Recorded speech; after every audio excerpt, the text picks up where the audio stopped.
절입니다. 욥기 23장 10절 우리 다 같이 합독하시겠습니다. 시작합니다. 그러나 내가 가는 길을 그가 아시나니 그가 나를 단련하신 후에는 내가 순금같이 되어 나오리라. 아멘. 여러분, 우리의 인생이 항상 평안하고 걱정 없고 염려 없으면 얼마나 좋겠습니까? 하지만 우리 모두는 이미 다 알고 있습니다. 우리 옆 사람에게 한번 알려주시죠. 그런 인생은 없습니다. 옆에 분 손 잡으실 수 있으면 손 한번 이래 잡아주시면서 한마디 더 하십시다. 인생이 다 그렇습니다. 돌이켜보면 우리의 인생에 참 힘들었던 시간, 정말 남몰래 눈물 흘리면서 너무도 견디기 어려웠던 순간들이 아마 한두 번쯤은 있으셨을 거라고 생각합니다. 그런데 여러분, 지나보면 그것도 지나가더라는 것이죠. 정말 그 당시는 죽을 것 같이 힘들었는데, 도저히 벗어날 것 같지 않는데 어떻게 이 구렁텅이에서 빠져나갈 수 있는지 도저히 방법이 보이지 않았는데, 여러분, 시간이 지나니까 그것도 지나가더라는 말이죠. 우리 옆 사람에게 한 번 더 알려주십시다. 다 지나갑니다. 감사합니다. 네. 여러분, 우리의 인생이 참 고난이 없이 평탄하기만 하면 얼마나 좋겠냐마는 그런 인생은 아무도 없습니다. 이것은 하나님을 믿는 사람도 다르지 않습니다. 아니, 어쩌면 하나님을 믿는 사람들에게 고난이 더 많은 것처럼 보여지기도 합니다. 그래서 여러분, 이 고통에 답하다라는 책을 쓴 팀 켈러 목사님은 그 책에서 이 고난의 실체를 이렇게 꿰뚫어 보면서 우리에게 이렇게 알려줍니다. 삶에 고난이 찾아들지 않는 한 아무도 하나님을 찾지 않는다는 말은 과장된 말임이 틀림없지만 그렇다고 아주 틀린 말도 아니다. 여러분, 고난이 없으면 하나님을 찾지 않는다는 말이죠. 고난이 닥치면 그제야 비로소 인간은 자신이 제 삶을 마음대로 할 수도 없으며 그렇게 해본 적도 없다는 사실을 절감하게 된다. 그렇습니다, 여러분. 고난을 만나보면 인생 내 마음대로 안 되는구나, 그것을 절실하게 깨닫게 되죠. 고난은 하나님의 존재를 믿게 하는 데 그치지 않고 이미 신앙을 가진 이들을 이끌어서 하나님의 실제와 사랑과 은혜를 더 깊이 경험하게 한다. 여러분, 팀 켈러 목사님의 이 말은 이 고난을 통해서 하나님을 만나는 일들도 있지만 오히려 그 고난이 더 깊이 하나님을 경험하게 만든다라는 그런 말입니다. 고난이 단순히 고통이 아니라 새로워지고 더 나은 수준의 신앙인이 되고 인격과 신앙에서 한 단계 더 성숙하게 만드는 역할을 하더라. 이것이 고난이더라는 것입니다. 그래서 여러분, 본문에서 욥도 비슷한 고백을 하죠. 우리 본문 너무도 잘 아는 유명한 말씀이지만 한 번 더 읽어보십시다. 시작합니다. 그러나 내가 가는 길을 그가 아시나니 그가 나를 단련하신 후에는 내가 순금같이 되어 나오리라. 여러분, 이 말씀이 워낙 유명하다 보니까 암송하시는 분들도 많이들 있습니다만은 우리가 이 말씀을 이렇게 워낙 많이 접하다 보니까 욥의 이 고난에 대해서 별로 대수롭지 않게 여깁니다. 우리가 대부분 성경을 읽을 때도 그렇습니다만은 여러분, 혹시 욥기를 읽어보시면서 욥이 당한 이 고난에 대해서 한번 욥이 정말 어땠을까? 그 마음이 어땠을까? 한번 깊이 생각해 보신 적이 있으십니까? 여러분, 가난한 사람이 조금 더 가난해지는 것도 물론 고난이고 어려운 일입니다. 하지만 부자였던 사람이 가난하게 되는 것은 훨씬 더 큰 고통입니다. 여러분 그렇겠죠? 네. 부자로 평안하게 살다가 갑자기 가난하게 되면 여러분 얼마나 힘들지 않겠습니까? 욥은 그가 살고 있던 그 지역에서 최고의 부자였습니다. 그랬던 욥이 하루아침에 모든 재산을 다 잃어버립니다. 물론 여러분 욥이 참 위대한 신앙인이기 때문에 그런 상태에서도 요셉은 이렇게 고백하죠. 내가 모태에서 내가 어머니 뱃속에서 알몸으로 태어났는데 내가 알몸으로 돌아갈 것이기 때문에 하나님이 나에게 주신 분도 하나님이시고 거두어 가시는 것도 하나님이시니까 하나님 찬양합니다. 참 여러분 욥은 대단한 신앙인인 것은 맞습니다. 그러나 여러분 그렇다고 해서 욥이 힘들지 않았을까요? 욥이 고생스럽지 않았겠습니까? 욥은 전혀 아프지 않았겠습니까? 이런 고백은 하지만 그럼에도 불구하고 여러분 얼마나 힘들지 않았겠습니까? 얼마나 마음 아프지 않았겠습니까? 얼마나 고통스럽지 않았겠습니까? 그런데 정신을 차릴 새도 없이 그의 10명이나 되는 자식들이 한꺼번에 다 죽었다는 소식을 또 듣습니다.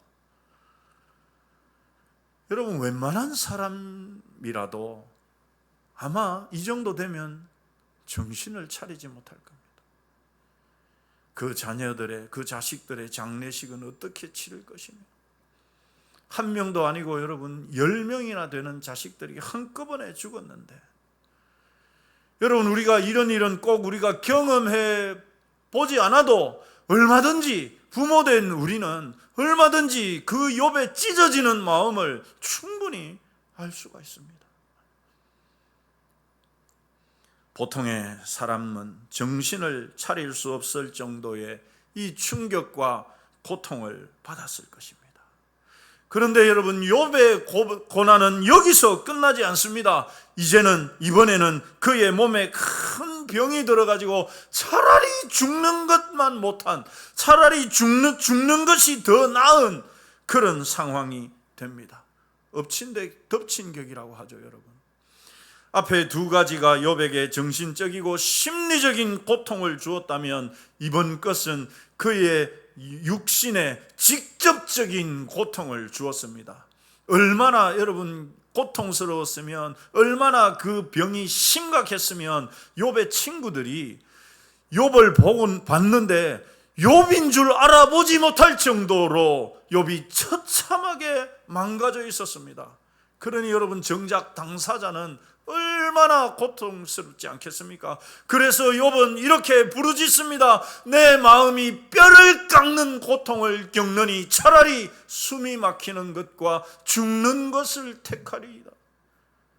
내가 지금 당하는 이 고통이 얼마나 아픈지 뼈를 깎아내는 것 같은 그런 고통을 당하고 있는데 차라리 숨이 막혀가지고 내가 죽는 것이 더 낫겠습니다. 이렇게 여러분 욥이 부르짖는 거예요. 울부짖는 것입니다. 여러분 아무리 위대한 신앙인이라 하더라도 고통에 아프지 않은 것은 아니거든요. 욥도 마찬가지였습니다. 얼마나 고통스러우면 여러분 차라리 하나님 내가 이 고통을 당하느니 차라리 그냥 숨이 막혀가지고 죽어버리는 것이 더 낫겠습니다. 그렇게 부르짖을 정도였던 것이죠. 여러분 욥 자신도 그랬겠지만 욥을 지켜보는 사람은 누구라도 그렇게 말했을 것입니다. 욥은 이제 끝났다. 욥은 이제 끝장났다. 여러분 욥의 고난을 현대적으로 표현하면 아마 이 정도가 되지 않을까. 큰 기업체를 운영하는 회장님이 있었습니다. 하루아침에 쫄딱 망합니다. 아니 하루아침에 여러분 그 큰 회사가 어떻게 망하겠습니까? 지진이 났는데 그 회사만 그 회사 건물들만 다 폭삭 무너져 앉았습니다. 만들어 놓은 제품들 먼지를 뒤집어 쓰고 그 건물에 깔려가지고 하나도 쓸 수 없게 되었고, 그나마 쓸 수 있는 것들은 그 혼란을 틈타갖고 사람들이 와가지고 다 훔쳐가 버렸습니다. 그 많던 재산들, 무너진 그 빌딩에, 그 빌딩 속에서 죽은 사원들 보상해 주느라고 모아놨던 돈이며 주식이며 부동산들 다 처분해야 되고, 심지어 압류를 당하고 다 하루아침에 날아가 버렸습니다. 그 아버지의 불행한 이 소식을 듣고서 자식들이 멀리서 차를 타고 오다가 교통사고로 죽고 비행기 사고로 죽고 다 죽어버렸어요. 너무도 기가 막혀갖고 쓰러졌어요. 너무 기가 막혀서 쓰러졌어요. 병원에 실려갔습니다. 병원에서 의사가 와서는 당신 몸이 이 지경이 되도록 뭐하고 있었느냐? 폐암 말기다. 거기에 위암에 대장암까지 있어서 어떻게 손을 쓸 수가 없다. 길어야 당신 3개월밖에 살 수가 없다. 사형 선고까지 받았습니다. 여러분, 이 소식을 듣는 사람들이 누가 이 회장님이 다시 재기할 수 있다고 생각할 사람이 누가 있겠습니까? 이 회장님이 다시 일어나서 이전 회사보다 10배는 더 자기 회사를 키울 수 있을 것이라고 여러분 누가 생각이나 하겠습니까? 전후 사정을 아는 사람들은 한결같이 고개를 절레절레 흔들면서 말할 것입니다. 저 사람은 이제 끝장났다. 저 사람은 이제 끝이 났다. 사랑하는 성도 여러분, 욥의 고백이 왜 위대하고 대단합니까? 그런 상황에서 욥은 나는 끝장났다라고 말하지 않기 때문입니다. 욥이 뭐라고 고백합니까? 그러나 내가 가는 길을 그가 아시나니 그가 나를 단련하신 후에는 내가 순금같이 되어 나오리라. 여러분, 이 말이 무슨 말입니까? 하나님, 나는 지금 내가 이런 고통을 당하는 거, 이거 하나님이 나를 지금 단련하는 중이다. 이 단련의 시간이 지나고 나면 내가 순금처럼 그런 존귀한 존재로 하나님이 만드실 것이다. 여기에 대한 믿음을 욥은 가지고 있었다는 말이에요. 여러분, 사실 이 23장 10절의 첫 단어가 그러나인데 원어에 보면 이 그러나라는 단어가 없어요. 왜냐하면입니다. 왜 우리말 성경은 이 그러나라는 단어를 집어넣었느냐? 앞에 나오는 9절 때문입니다. 여러분, 우리 9절 말씀은 같이 한번 읽어보시죠. 시작합니다. 그가 왼쪽에서 일하시나 내가 만날 수 없고 그가 오른쪽으로 돌이키시나 배울 수 없구나. 여러분, 이게 무슨 말이냐 하면 욥이 지금 너무너무 괴롭고 힘든 그 고통 속에 있으니까 너무너무 답답하고 힘든 거예요. 지금 몸이 막 썩어 문드러져 가는 그 고통도 너무 견디기 힘든 고통이지만 욥을 더 힘들게 한 것이 뭐였느냐 하면 하나님, 도대체 내가 왜 이런 고난을 당해야 합니까? 하나님께 묻고 싶은 거예요. 하나님이 계시면 그렇게 묻고 싶었던 거예요. 그런데 욥은 분명히 알아. 하나님 살아계시다는 거, 하나님은 여전히 일하고 계시다는 것은 알고 있어요. 그런데 지금 욥은 그 하나님을 아무리 찾아도 아무리 불러도 하나님을 만날 수가 없는 그런 상황 속에 있다는 말이에요. 하나님 분명 내 왼쪽에서 일하고 계시다는 건 내가 믿고 있는데, 머리로는 내가 믿고 있는데 정작 내가 거기에서 하나님을 찾을 수가 없어. 하나님 분명히 내 오른쪽에서 일하고 계시는데 아무리 하나님을 불러도 응답이 없어. 하나님을 너무너무 만나고 싶어. 그래서 도대체 하나님, 내가 왜 이런 고난을 당해야 되는지 그 이유라도 좀 알려달라고 그렇게 하소연하고 싶었던 것입니다. 그런데 여러분, 우리가 그런 것처럼 모든 상황과 형편에서 그가 그렇게 심리적으로 느끼기에 분명 머리로는 하나님 살아계시다는 것 아는데 그가 지금 그 형편에서 그의 처지에서 마음적으로는 하나님을 느낄 수 없던 거예요. 그래서 여러분, 그럼에도 불구하고 10절에서 뭐라고 고백합니까? 내가 가는 길을 그가 아시나니 그가 나를 단련하신 후에는 내가 정금같이 나오리라는 고백을 하는 것입니다. 하나님 아무리 찾아도 찾을 수 없고 만날 수 없는데 그러나 그래서 여러분 우리말 성경에는 이 23장 10절 서두에 그러나라고 하는 단어를 넣어둔 것입니다. 지금 내가 이런 고난을 받는 것은 하나님이 나를 단련하시고 훈련하시는 것이다. 어디에서도 하나님을 볼 수 없고 만날 수 없지만 그러나 하나님이 나와 함께 하셔서 지금 나를 단련하고 계시다. 이것이 욥의 고백입니다. 그래서 여러분 우리말 성경 10절에는 그러나라는 단어를 넣어서 번역을 한 것입니다. 큰 재앙과 고난 앞에서 여러분 우리가 그렇듯이 욥도 마찬가지였습니다. 하나님을 만날 수 없었어요. 욥이 정말 대단한 신앙인이기 때문에 하나님께서 꿈속에 욥에게 나타나서 욥아 힘들지? 너 이 고난 잘 이겨내. 그러면 내가 너를 순금같이 그렇게 너를 쓸게 말씀해 주지 않으셨어요.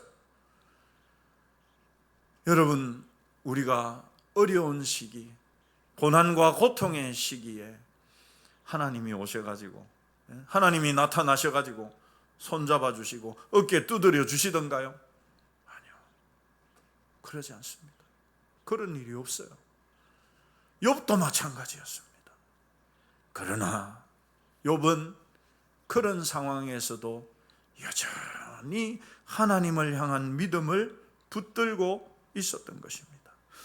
욥은 여전히 하나님께서 나와 함께 하신다는 믿음이 있었습니다. 실제로 여러분 10절에 내가 가는 길을, 이 표현은 우리말 성경이 이 의역을 한 것입니다. 원어를 직역하면 나와 함께 있는 길입니다. 나와 함께 있는, 누가 나와 함께 있습니까? 하나님이 나와 함께 있다는 말이에요. 욥은 그것을 믿었습니다. 볼 수 없고 만날 수 없고 하나님이 아무런 말씀도 하시지 않지만 그럼에도 불구하고 그런 상황에서도 욥은 하나님이 나와 지금 함께 있다는 것을 믿었다는 말입니다. 욥은 하나님이 자기의 삶에 함께 하신다는 것을 믿었습니다. 하나님이 나를 알고 내 인생을 아시는 그 이유가 뭐냐? 하나님이 나하고 함께 있기 때문이죠. 그러니 여러분, 하나님이 누구보다도 나를 더 잘 아시는 것입니다. 내가 어느 부분이 약한지, 어느 부분이 좀 더 훈련되어야 되는지 하나님은 다 알고 계시기 때문에, 그렇기 때문에 그 부분을 위해서 하나님은 훈련하시고 연단하시고 그렇게 해가신다는 것이 욥의 고백이었습니다. 오직 하나님만이 나에게 꼭 맞는 훈련을 진행하시고 계획하시고 이끌어 가신다는 사실입니다. 여러분, 바닷가에서 두 마리 굴조개가 서로 대화를 하고 있었습니다. 이 한 굴조개가 이렇게 말했습니다. 요즘 내가 소화가 잘 안 되는지 내 속에 막 너무 부대끼고 내 안에 이렇게 만져보니까 이만한 혹이 생겨가지고 이것 때문에 너무너무 아프고 죽을 것 같아. 그러니까 그 옆에 있던, 그 소리를 듣던 다른 굴조개가 야, 너 큰일 났다. 야, 나는 너무너무 건강하고 좋은데, 야, 나는 참 살기 너무 좋은데 너 큰일 났다. 야. 그 이야기를 지나가던 거북이가 들었습니다. 그리고는 건강한 굴조개에게 이렇게 말했습니다. 당신은 지금 건강해서 좋을지는 모르지만 뱃속에 혹이 있어서 신음하고 있는 저 굴족에는 지금 그 뱃속에서 진주를 만들고 있다는 사실을 알아야 됩니다. 사랑하는 성도 여러분, 하나님이 우리에게 고난이라고 하는 이 고통과 아픔을 주실 때가 있죠. 그때는 하나님이 뭐 하시는 것입니까? 우리를 통해서, 우리 안에서 진주를 빚고 계시는 거예요. 그 과정이 아플 뿐입니다. 세상 사람들은 여러분 고난을 만나면 끝장났구나, 나는 끝났구나, 이렇게들 생각하죠. 모든 것이 끝났다고 말하는 사람들의 말을 듣지 말아라. 세상 사람들은요, 고난을 당하면, 그래서 큰 어려움을 당하면 끝났다 이제, 그렇게 말합니다. 그러나 하나님은 우리를 향해서 뭐라고 말씀하시느냐? 야, 그거는 끝난 게 아니야. 나는 너를 통해서 진주를 빚고 있는 거야.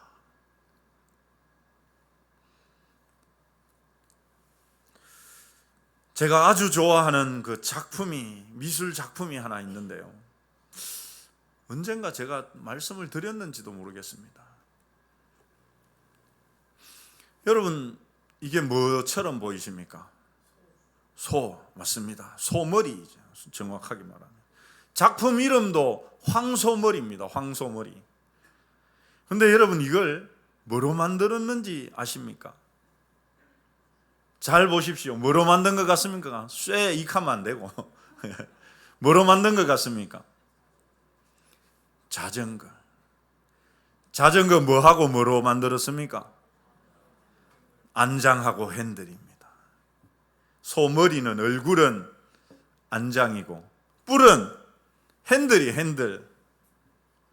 이걸 만든 작가가 지나가다가 고물상에서 버려진 그 자전거를 보고 영감이 떠올라서 핸들하고 안장만 떼다가 납땜을 해가지고 만들어 놓은 겁니다. 만약에 여러분들이 저걸 사간다, 혹시 사실 분 있습니까? 저거 사실 분 있습니까? 만약에 산다 그러면 얼마 주시겠습니까? 얼마 정도 주실 것 같습니까? 전부 돈들이 많으셔가지고 잘 선뜻 결정을 못 하시죠. 저는 한 2만 원 정도 줄 것 같아요. 2만 원. 왜냐하면 저거를 고물상에서 떼오는데 그 수고한데 만 원, 납땜해서 좀 붙이는데 만 원, 만 2만 원 정도면 안 되겠나?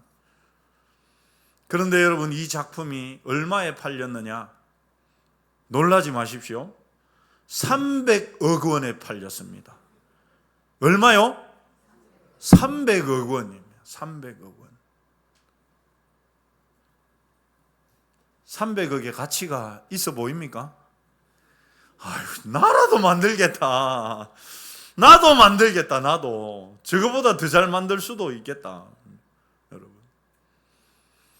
아무런 사실 쓸모가 없는 버려진 자전거에서 핸들하고 안장만 떼다가 갖다 붙여놨는데 여러분, 300억이래요. 300억.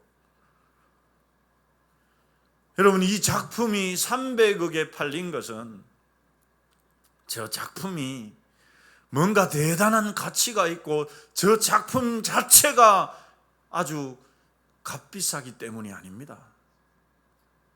저 작품을 만든 사람 때문이에요. 저걸 여러분 누가 만들었느냐? 이 사람이 만들었습니다. 파블로 피카소. 피카소는 다 아시죠? 피카소가 만들었기 때문에. 여러분, 저 쓰레기 자전거 버려진 핸들하고 안장으로 만든 저게 이 황소머리라는 작품으로 300억의 경매에서 팔렸습니다. 사랑하는 성도 여러분, 피카소가 아무 쓸모도 없는 자전거의 핸들과 안장으로 300억짜리 작품을 만들었다면, 피카소보다 말할 수 없이 뛰어난 우리 하나님께서 저와 여러분을 만드신다면, 저와 여러분들을 빚으신다면, 저와 여러분들을 연단하셔서 작품이 되게 하신다면, 도대체 여러분 얼마짜리 가치 있는 작품이 나오겠습니까? 한낱 피카소가 300억짜리 작품을 만들어냈다면, 우리 하나님은 그보다 비교할 수 없는 값어치의 작품을 만들어내실 것입니다. 하나님이 우리 인생에게 고난을 주는 이유가 바로 그것입니다. 뭐 때문에요? 우리를 작품으로 만드시기 위해서. 아무짝에도 쓸모없는 쓰레기와 같은 존재인 우리를 예수 그리스도의 피값으로 사시고 구원하셔서 우리를 고난이라는 그 풀무불을 통해서 그것을 거치게 하시고, 이 시기에는 이 풀무불을 지나게 하시고, 저 때에는 저 풀무불을 지나게 하셔서 그런 과정들을 통해서 저와 여러분을 순금 같은 존재로 빚어가시는 줄 믿으시기 바랍니다. 이것이 우리 하나님입니다. 피카소가 300억짜리를 만들어냈다면, 그렇게 고난이라는 풀무불을 통해서, 그 작업을 통해서 저와 여러분들을 만드신다면 하나님이 얼마나 대단한 작품을 만들어내시지 않겠습니까? 사랑하는 성도 여러분, 고난이 뭐냐? 하나님이 우리를 작품으로 만들어가는 학교다. 그래서 여기 못하고 저기 못나서 자꾸만 이 사람도 찌르고 저 사람도 찌르고, 그냥 놔둬서는 사람 구실 제대로 못할 것 같으니까 하나님이 고난을 통해서 여기를 깎고 저기를 다듬고 여기를 빛내고 저기를 더 붙여가지고 하나님이 우리를 귀하디 귀한 존재로 만들어 가시는 것입니다. 사랑하는 성도 여러분, 저와 여러분이 하나님의 훈련 학교에 있다는 사실을 믿으시기 바랍니다. 욥은 고통 속에서도 분명하게 이것을 확신했습니다. 그가 나를 단련하신 후에는 내가 순금같이 되어 나오리라. 모든 불순물들이 다 타버리고 제거되어서 정말 100% 순금과 같이 그런 귀하디 귀한 존재로 만들어 가신다는 사실입니다. 고난의 순간은 정말 괴롭습니다. 힘들고 절망스럽고 지치기도 합니다. 언제 끝날까 이거? 언제나 지나갈까 싶습니다. 사람들은 한결같이 말합니다. 쟤는 끝났어. 제 기불능이야. 하지만 하나님은 여전히 우리를 붙잡고 계십니다. 그리고 그 고난의 시간을 통해서 우리를 순금처럼 다듬어 내십니다. 고통의 시간이, 고난의 그 고통이 진주를 만들어내는 과정입니다. 우리 좌우로 한번 축복해 주십시다. 지금 진주를 만들고 계십니다.